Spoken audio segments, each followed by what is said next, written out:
Today, we have a lovely return guest, animal homeopath Brenda Tobin, who featured in episode 46.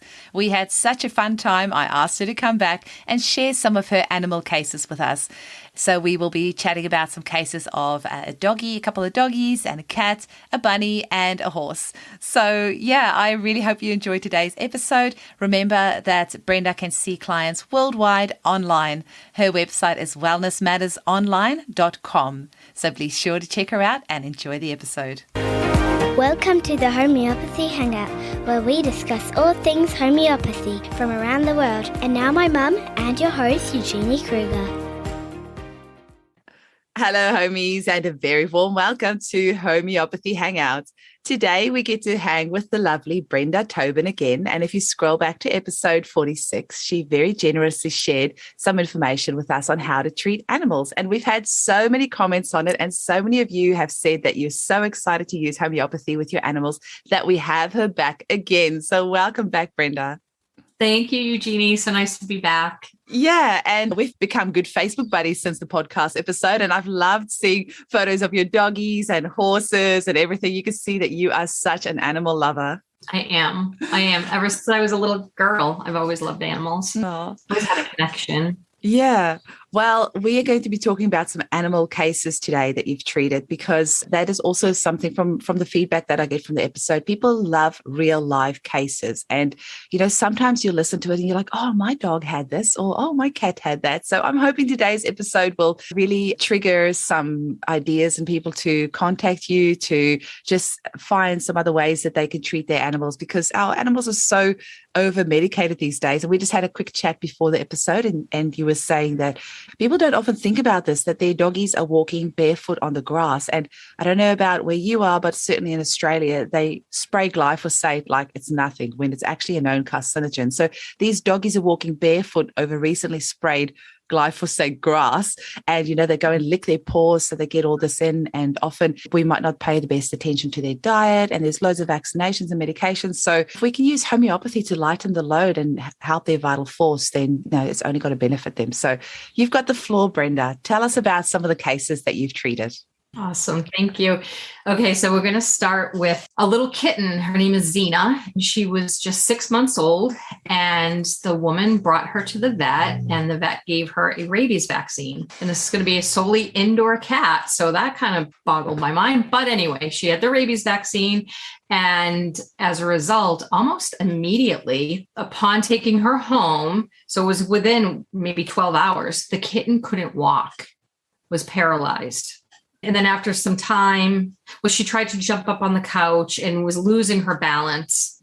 So it started off with this wobbly kind of gait, and then it turned into she couldn't get up. And then she sort of could, but she had this hunched back, and just the way that she was walking was really, really odd. So the woman came to me, her friend uses me for her dog. So she said, oh, call Brenda. And I got her in immediately. I remember it was a Friday. I was all done with my day, but I said, you can't go the whole weekend, you know, so come on, you know, let's meet. So she's out in California. I'm in Michigan. So all of my appointments are virtual nowadays anyway. So we met, and she was fine, acted fine. And then she tried to jump up on the owner's lap. She didn't make it. And then, so what I did, so she contacted the vet, and the vet said, well, it sounds like maybe it's not from the vaccine. And what I think it is diabetes or kidney failure. At 6 months old. 6-month-old kitten. Right. So I ended up using Silica on her. I always feel if it was any other medication, like if he had given her antibiotics, they would have no hesitation saying, oh, it's probably a reaction to the antibiotics, let's try something else. But somehow, if it's the vaccination, it couldn't possibly be that. So when I repertized, I used tottering, walking unsteadily, awkwardness in the lower limbs, lower limbs, stumbling when walking, of course, vaccination, rabies vaccination. And then she was just a kitten. So mind, right? So she's playful, cheerful, happy, affectionate. I put on generalities, it was right-sided because she did say that I think she was falling to the right, or maybe she had the injection on the right side, but I put right-sided, and then in coordination of lower limbs and Silica. So she was on Silica a couple days, and the woman sends me a text. Oh my God, she's fine. She's walking. Everything is great. Wow. And then we had a follow-up 2 weeks after, and she's remained. Oh, that's fine. Beautiful. Poor little kitten. I'm impressed with your repertorization. It's interesting because I'm not an animal homeopath. So, even though animal and human homeopathy is very similar, when I studied homeopathy, we actually had a separate animal homeopathic line. So we would study our materia medica with the animal homeopaths, but when it came to anatomy and physiology, we would split up. So, and when it came to like case taking, we would split up. So the animal homeopaths obviously taught ways of taking a case that I'm not familiar with. So just when you were saying the repertorization that you did, I was like, oh, that's really interesting. She really thought outside the box. Yeah. And that's what I really do. So obviously I use a human repertory software program. And so I do. So up if it were the animal's front legs. So I would do all upper arm, right? Okay. Yeah. And so a hoof or a paw would be hand. Of course. I never thought about it that way. Yeah. And then, tail, I would look at maybe the coccyx bone or something, Yeah. Yeah. I wonder, do we have a specific animal repertory? There must be one out there. I have one, Veterinary Materia Medica and Clinical Repertory with Materia Medica of the Nosode by George McLeod. McLeod? Yeah. Okay. He's a vet, but you're not going to find as much information in there as the computer repertories, though. Hey, you just couldn't fit it all into one book. Not at all. So, Nex Vomica, it's just a couple. Oh, yeah. Paragraphs, so not much. Yeah. So, so you really have to think outside the box. Yeah. That's yeah. amazing. And then I'll just always go to different Materia Medicas. Like I'll look up to sometimes, 7 different Materia Medicas and really look. And do you tend to give the animals lower potencies or more higher potencies? I think we might have covered this last episode, but we'll just repeat it again for those listeners who haven't listened to that episode yet.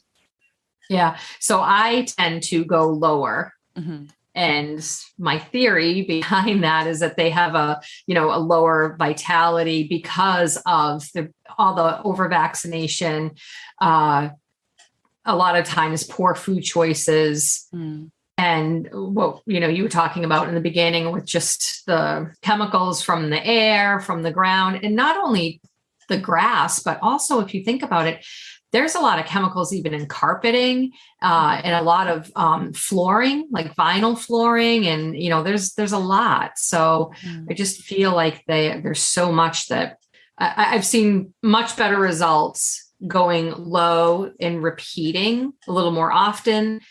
If it's a chronic case, I'll always start low and then work my way up the ladder of potency. But typically I'm right around that 30C and even 12C. A lot of my seizure cases, they'll even be like a 9C.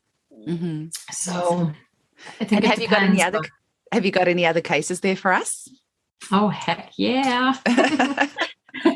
Okay. So we have Duke, and Duke is a dog, and I think he's like 11 years old. Great name for a dog. He had been diagnosed with Rocky Mountain spotted fever, so a tick-borne illness. And he came to me because he was in a lot of pain. He had not been vaccinated since 2015. The owner would run with him often, like they would run together 20 to 30 miles a week, and he couldn't do that anymore. And the dog was he was well up until the springtime. So this was last year. He had a lot of neck pain. The vets put him on gabapentin. And of course, we took him off of the gabapentin. With the guidance of his vet, we weaned him off the gabapentin. And is that like a painkiller? Yes. Okay. Yeah. And he had a head tremor. So, and the vet thought that it was from muscle spasm. He would cry out in pain. Oh. Yeah. If he looks up and to the right, he would yelp. He seems stiff on his entire right side. He hunches his back sometimes, and he acted like his whole body was sore. He also was seeing a chiropractor. So at first I prescribed arsenicum album 30C, and I repertorized skin, stings of insects, and generalities, wounds, bites, poisonous animals of, and then generalities right-sided. Then I put in cervical, neck pain, and then neck pain right side on turning head. He was worse in the evening, neck pain when trying to raise his head, back tension, cervical pain. I did affections of the liver too, because he had some fatty tumors on him. So he had some liver issues. And then I did back pain in the sacral region. He's normally very happy, cheerful dog, and he desired warmth, and under generalities, vaccination after. So I tried him on arsenicum album, and he had moderate improvement, but it wasn't enough to make me feel all happy. So then I always feel you've got to start somewhere, hey, with a prescription, because there's so many remedies that could be indicated. But so at the end of a consult, if I'm tossing up between a few, I always just think you've got to start somewhere, and you throw that remedy out there, and, there'll be some little ripples that'll come out, and it might make some improvement, necessarily not all of it. Sometimes all of it straight away will be cured, but yeah, it's a process. Hey, that's why it's so important for people to come for their follow-ups. Sorry, I'm interrupting you. Yeah. No, it's great. No, yeah, just so you can have that relationship with a person and just keep on working until you get to that sweet spot. Yeah. So the follow-up from the arsenicum was that he seems like he's improving. He has more energy. He's less twitching. His neck seems looser, like he's holding it more comfortably. His gabapentin had been cut in half. And so I prescribed arsenicum album 30C just once a day. Then we then we followed up again, and the picture changed a little bit. And so now at this point, I prescribed simicifuga because it was a lot of the lots at this point in the cervical region. And so after that finished it. He had simicifuga, and by July, so we first met June 1st, I think. And then by July 21st, dog is back to normal. The owner's happy, excited. I said, no follow-up is needed. And the exciting thing is that so that was July. In November, he took the dog back to have a blood panel to see if there was any more antibodies or from the Rocky Mountain spotted fever.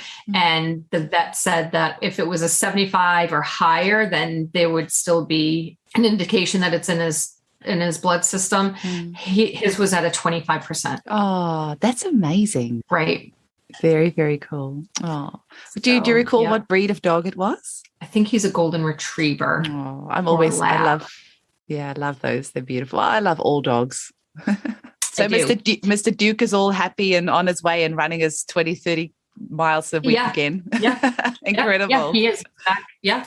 Oh. Yeah, he's back. And so, okay, I have a rabbit case. Yay. A bunny rabbit. Mm-hmm. So this woman has pet rabbits. They live in her house. They have their own room. And so this one rabbit, her name was Trix, and she ended up changing her name. And I'll tell you what that is after. So I wonder if it's the same reason our rabbit changed its name. She named it after the remedy, this one. Okay, so spoiler alert. Yeah. Our girl turned out to be a boy. That's why its name changed. Yeah, that's what I thought. So this rabbit, and again, this woman knows her rabbits. She knows the personality. This rabbit at the time was 9 years old, and she had her for many, many years. So she started with having anxiety, a lot of anxiety at night. Her roommate or whatever, her buddy, he passed away. So there was a level of depression, but she got angry after. She was very fastidious, would groom herself a lot. She started, though, gagging a little bit after she ate. She was very restless, anxious. She loved being in the open air. Strawberries seemed to aggravate her. She did like touch, so I put touch ameliorates. Although she would at first startled when being touched. So I put that in there too. Mind startled when touched. She would take small sips often, and then she was biting people where she didn't do that before. Mm-hmm. So at first I did prescribe arsenicum album. Just, the fastidious, the anxiety at night, sipping the small sips. And that didn't do a heck of a lot. And so then we switched to belladonna and completely changed her. She went back to being this loving, sweet bunny. And it was, the woman was so impressed that she ended up switching her name to Belladonna. Oh, well, actually, Paula Brown's cow was called Belladonna as well. Oh, that's so funny. Yeah. And actually, belladonna is probably the number one remedy I prescribe for my children clients when they start biting the mums. And even actually, when the kitty's teeth first come in, 10, 11 months, and they've got some teeth, and then they start biting down on the nipple. And it can be so painful. My kids each did that just once or twice. And then I think I got such a big fright, they never did it after that. But, for the kitties who continue biting on the nipple, belladonna can be really good. Yeah. Yeah. But I just also can want to say, I'm so glad that the client of yours had the bunny in its own room, because for those of you out there who are thinking about getting bunnies, they are some of the smartest animals. Do not put them in a cage. They are so good at free ranging. Our bunny used to use the cat door. So he'd use the cat door to come in and out of the house. He'd come in, go lie on the couch, and then he'd go outside again. And bunnies are very clean, so they will only ever poo in the one place.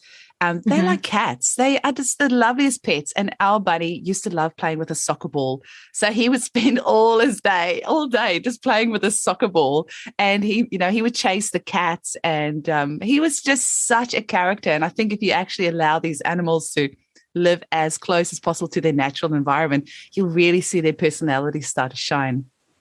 Yeah. And she did. She had a separate room, and it was for the rabbits, and they weren't caged. They had little separate pens, divided by maybe like little playpen. Yeah. Dividers. Yeah. Yeah. And she really knew. I'm just so fascinated by your repertorization, and I love that you're reading that out. And for our listeners, a repertory is a book or a computer program that we use with thousands and thousands of symptoms in it, and then the remedies that are associated with those symptoms. So I love that.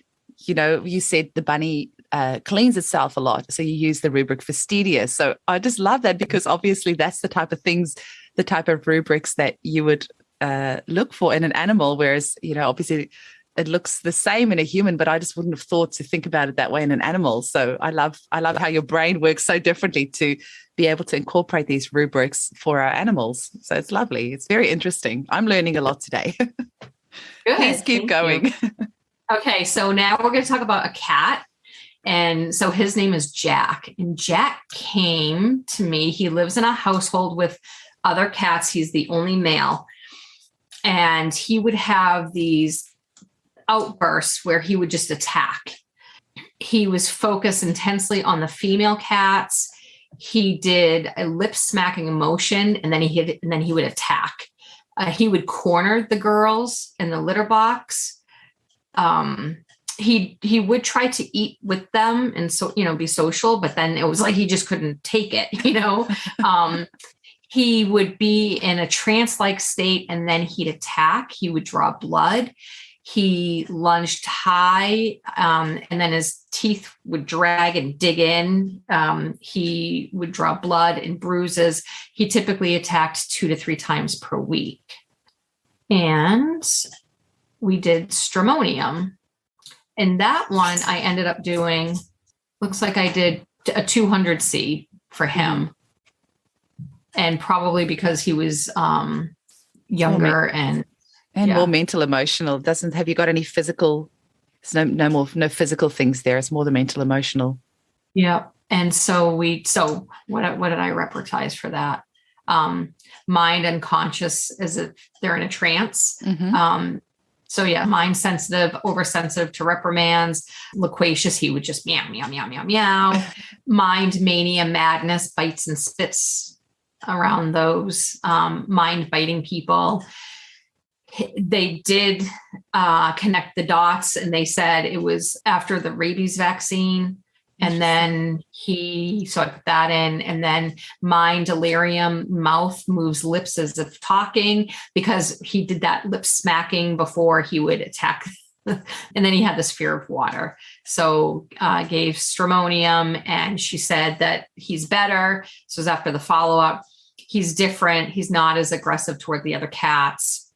He'd been playing with the other cats. He seemed so much better.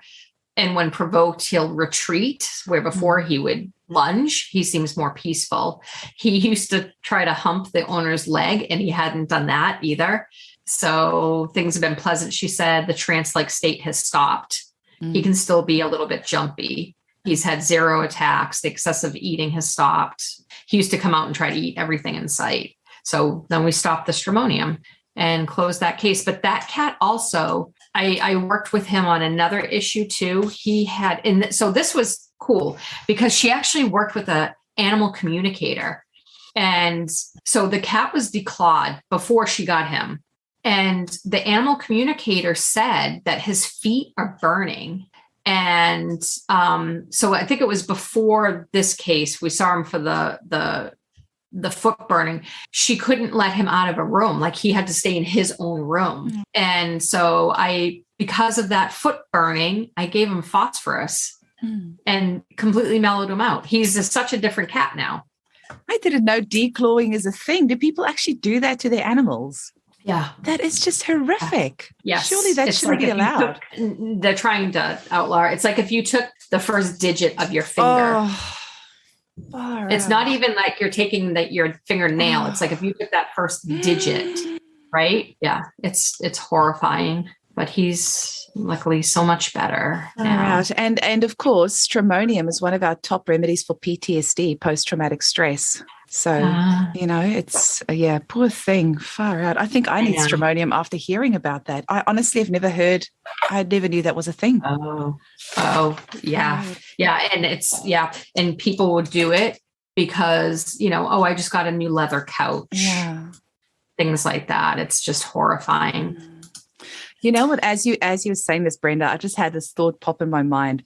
Imagine we had like a homeopathic outreach program for animal shelters where we could actually treat these traumatized animals with homeopathy before we rehome them, because so often, these animals have gone through so much trauma, and then it's really hard to rehome them because, they've got all these things that they're dealing with. So if we could actually treat them in the shelters and, get them to a really good mental, emotional place, and then as you're handing it to the new owner, explain what remedies were used and how you can use homeopathy.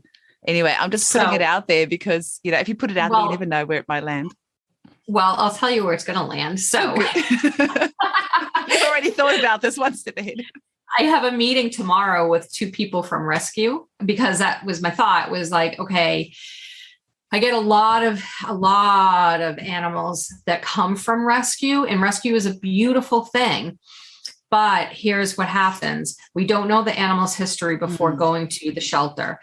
Likely they had been vaccinated. They get to a shelter, they immediately get vaccinated. Exactly. Then the new owners pick up their new animal, and then they go to the vet, and then the vet revaccinates. And then we get a lot of behavioral issues, aggression, fear, anxiety, right? Which can be from a variety of things, but vaccinosis is something that absolutely can cause allergies, behavior changes. Okay. Skin problems. Gastrointestinal, all kinds of things. Anything you can think of. Tumors.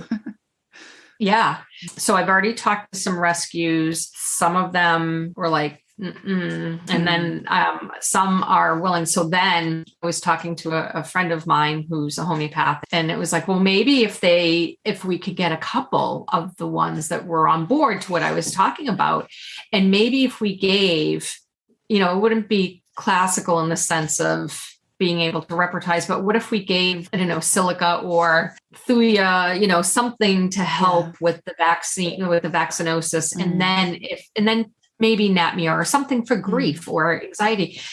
They have feelings. Absolutely. They absolutely have feelings. So that's such a good idea. Yeah. So even like a combination remedy, something like maybe, aconite for shock or ignatia for grief, plus a silica to help with the vaccination, just to like keep it really simple to start them off with. And, it's so great that we're having this conversation, because hopefully there'll be homeopaths around the world listening and, wanting to, get on board and do something like this as well. Because, our animal friends get a raw deal sometimes. It's, we need to really stand up for them and help them. They deserve to have good, natural, safe treatment as well. While we're on the topic, I don't think we mentioned homeopathic immunizations for animals last time we spoke. So we do have homeopathic immunizations for animals. So anything from kennel cough to parvovirus and myxoplasmosis, I think it is for the rabbits. We've got things for chickens, for lambs, anything. So if you do want to still immunize your animal and you're not sure which way to go, maybe look into homeopathic immunization for your pets. Yeah. So this next case was pretty cool. This was a border collie, and his name is Verve. And he was this big agility dog. Like, he did tons of agility shows and tournaments all over the United States. He has since passed on. He just from old age, but when I saw him back in 2017, he was 15 years old and he was still intact. And he was also well sought out because of his agility accolades that people wanted in that, like border collies or whatever. They wanted to use him for stud. Mm-hmm. So he ended up having prostate issues. So he was dripping blood, and the owner came to me and she said, well, the vet said the only option is to neuter him. Mm-hmm. I don't know that I'm ready to neuter him yet. He's still, viable. So I said, well, try it out. So I reportized his case. I did prostate gland enlargement, dribbling urine after stool and urine. Urine color was red to a brownish red, prostate gland inflamed. He had chronic cystitis, so I put that in there. He did have some soreness in his lumbar region, so I put that in. He loved the open air. And so it was pulsatilla, and I gave him pulsatilla, but I don't see. Has your doggy got a bone? Yeah, do you hear that?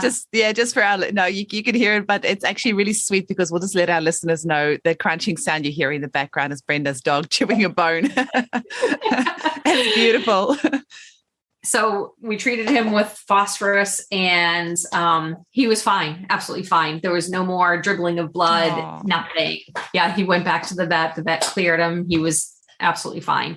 So that was exciting. And then I think later that year, his daughter, there's a huge dog show here in the States called Westminster, and his daughter ran.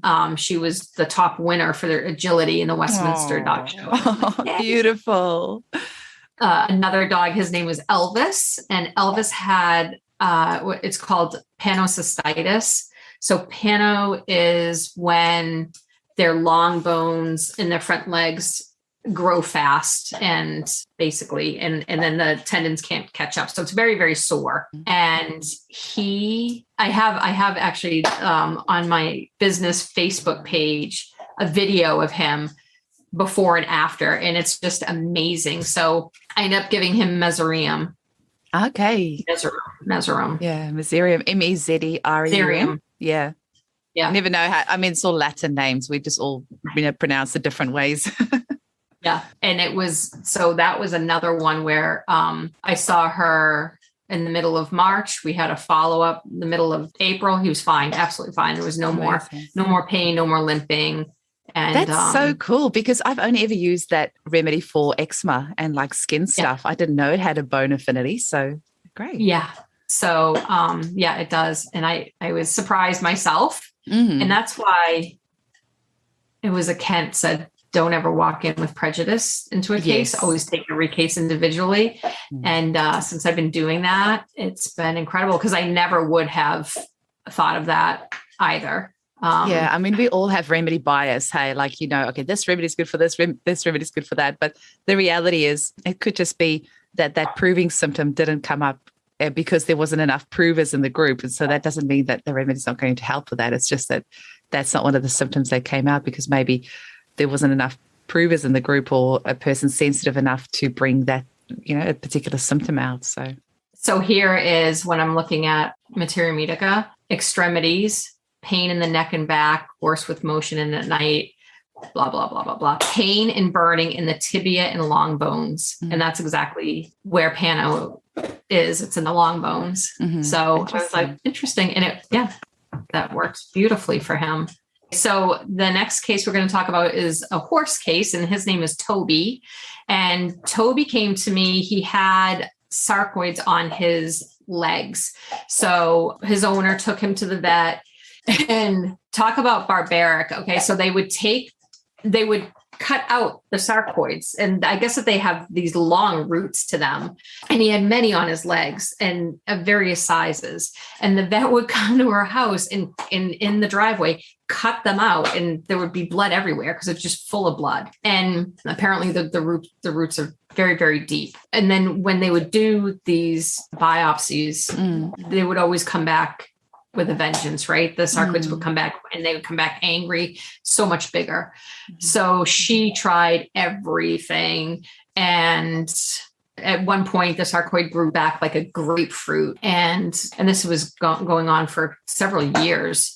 And then she came to me, and I will tell you what I reportized.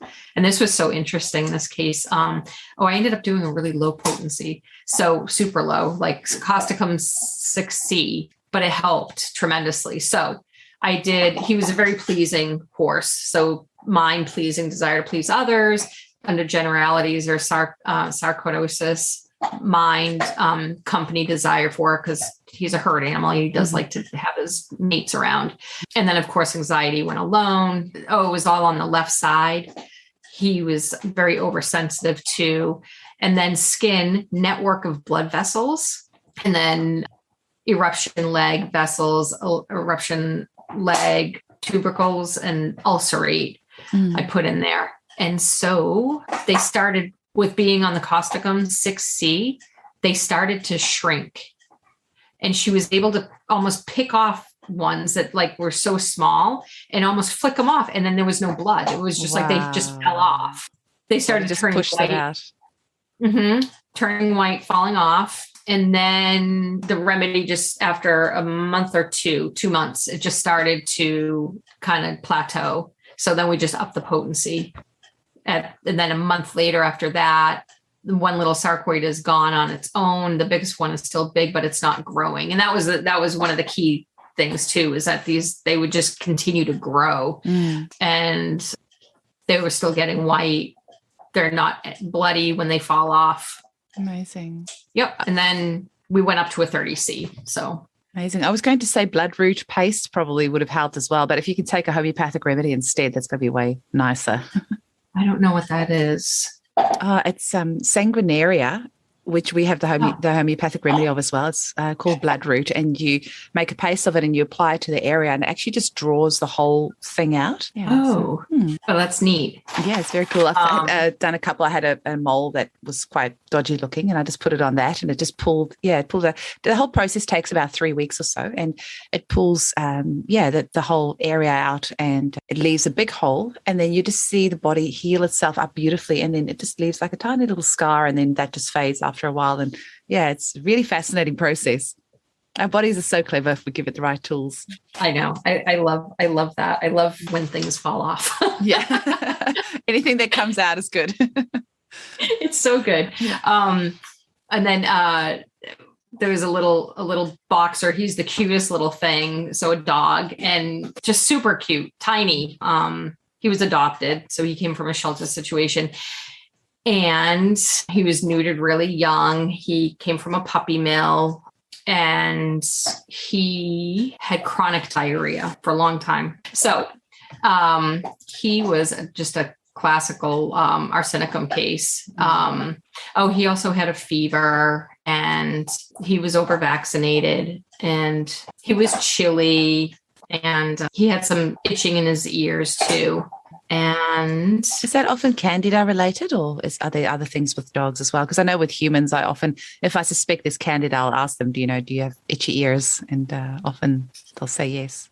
But I'm guessing if he's over, a lot of dogs, yeah, I think it's really from over vaccinating. And then of course food. So the ears are a window to the guts. We'll look at whenever I have a case with ear infections and such, then it's like, oh, what are you feeding your dog? So he was just a very clear arsenicum case. And I started at a 30C and then ended up going to a 200C. And then a few months later, he had a 1M and he's been fine. So much better. He's like a different dog now. It's great. Yeah. Arsenicum is definitely, I guess if you've got an animal with diarrhea, it doesn't matter what animal it is, arsenicum would probably be the first remedy that you'd reach for. Right. This is another horse case. And you've got a horse as well. Hey, I do see photos of you with a horse. I do. I have 4 horses. 4. Wow. Yeah. So this horse case was a good friend of mine, actually. And he just had all upper respiratory. He would have literally like green snot coming out. She tried everything as well. And then, hey, can you help? And I gave him Natrium muriaticum. And within 5 days, he was fine and never had a sinus issue again. Wow. Yeah. You wouldn't think with the green snot, you wouldn't think Nat Mur because it usually tends to be more clear. So he obviously had some mental, emotional things going on there as well that made you think Nat Mur. Yeah. I can pull up. I couldn't find his case, but I know I gave him Nat Mur. It was just incredible. So, we had a couple of boxers growing up as well. They are so full of energy. We had the boy was Obas, which means like old boss in Afrikaans, and his daughter was Nula. So they each got to about 16 years old, I think. Yeah, it's actually interesting because the dad died, and like the week later, the daughter died of grief. Oh, yeah, it's really sad, but also really beautiful. Like they just had the most incredible relationship. And actually, my sister always wanted a horse, and we obviously couldn't afford one and didn't have the space for it. We're just living in the suburbs, and so she would teach these 2 dogs how to do jumping because she wanted a horse so badly. So when she was little, she used to ride them and pretend they were horses until she got too big, and then she would get the broom out and then teach them to jump and then pretend they were horses. That's that was me too. We would have these milk crates. Yeah. And I would stack them up, and I had an old Western saddle, and I would put the saddle on the milk crates, and I would sit up there and I would read Black Stallion books sitting on the saddle in my bedroom. That is gorgeous. Here's a fun case. So it was this big Irish Wolfhound, and she came to me because he had a lot of back pain. And I think it was in his... I'm going to Google Irish Wolfhound. I've never heard of that. Oh my gosh, they're big, huge, beautiful dogs. So, in the lumbar region. Wow. So he had back pain extending into his lower extremities, and it was in his lumbar region. And so when I reportized it, I did back pain, spine extending into lower extremities, back pain, sore, bruised, beaten, lying flat on the back with firm pressure ameliorates. So that was important, right? So when I'm talking to his owner, and I said to her, does he prefer to lie on soft, comfy, cushy, surfaces or something hard? And she said, oh yeah, that's so bizarre. He's in, very, very uncomfortable, but he'll lie on the hard floor on his back, not on his side. He'll flip on his back. And then I was like, oh, it's Nat Mur. And then here's the funny thing too. So you know how with Nat Mur, no mint. So we're talking about his prescription and how to give it and all that. And she said, in the conversation, she said, and his favorite treat is those puffed mints, like you'd give horses. And I said, okay, well, he's going to hate me, but no mint with Nat Mur. She said, oh, okay. Yeah. He's not gonna be happy about that, because that is absolutely his favorite treat. Oh, really? I haven't heard of those. Yeah. They're just these puffy, soft mints. And so we did our follow-up appointment, and he was doing fine. Yeah. Absolutely doing fine. And, even his chiropractor had noted, like, oh my gosh, what a difference in him. And so, of course, we stopped the nap mirror. And then after, the owner, and I'm really glad that she didn't tell me this before, but she said that I was the last ditch effort, that if this didn't work, then she was going to have to put him down. Oh, I'm like, yeah. Thank God you didn't tell me that beforehand. So much pressure. No pressure, right? Yeah. Do you have a chiropractor there that you refer to, or that you cross-refer? Or I'm just amazed that you said somebody else used a chiropractor for their animal as well. I don't think we have that service here in Perth. Probably on the east coast of Australia they might, but yeah, well, how amazing to have an animal chiropractor. I don't know of one here where I live now, but places that I used to live. And one of my best friends, she's a licensed veterinarian who no longer practices conventional, and she's a chiropractor, and she's also studying homeopathy. So she's overachiever. She is. She's wonderful. So it was fun to chit chat with her about things too. And actually that dog was her client. So that was really helpful. Yeah. Well, do you maybe want to share with us one final case to finish off with? And we're going to have to do a part 2 of this at some stage. But I love this. This is gorgeous. And just for our listeners, this will actually be the first time I've mentioned it, but I have started a Facebook group called Homeopathy Hangout Podcast, and anyone can join, and it's for us to discuss the episodes that we've had on the podcast. And I think this is going to be a great one to be discussing, because I'm sure people are going to be asking, what's the remedy that she used for this and that? So yeah, hop on the Facebook group and let's get the conversation going. That's awesome. I'm going to join. Yeah, please do. Yeah, for sure. That sounds like fun. All right. So the last case for today. So this is a cat, and his name is Walter. And Walter is a blind kitty cat, and he's just the cutest thing. And I think he has his own Facebook page. But anyway, he had horrible sinus infection. And so when I reportized the case, it was in a lot of sneezing.